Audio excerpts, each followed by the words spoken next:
Jadi kita teruskan Tuan. Boleh Tuan jelaskan secara ringkas apakah peranan utama sebenarnya bahagian pekerja asing ni, especially di negeri Johor, dalam menguruskan pekerjaan pembantu rumah asing ni?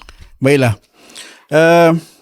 Saya nak cerita secara general lah, secara umum je lah kan. Jabatan Immigration ni adalah satu-satunya jabatan yang dipertanggungjawabkan untuk melegalize ataupun untuk mengikat orang-orang asing yang datang ke Malaysia, sama ada bekerja, melancong dan sebagainya, dengan undang-undang sedia ada tentang immigration di Malaysia. Jadi termasuklah pekerja asing yang bekerja di Malaysia ni tadi.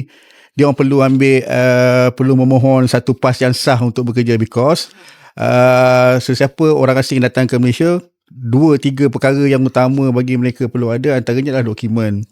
Kedua, pas yang sah untuk tinggal secara sementara. Dan ketiganya, melakukan apa perkara yang dibenarkan oleh pas tersebut untuk diorang bekerja lah. Jadi apa yang dilakukan oleh Jabatan Immigration Malaysia Negeri Johor khususnya adalah menerima permohonan dari majikan-majikan untuk mendapatkan pekerja ataupun untuk mengikut lunas undang-undang untuk mereka bekerja di Malaysia secara undang-undang. Kenapa benda ni perlu? Sebab hanya dengan undang-undang sajalah hak, kebebasan dan tuntutan kalau ada hanya akan berlaku jika mereka ni bekerja secara sah di Malaysia. Jadi permohonan yang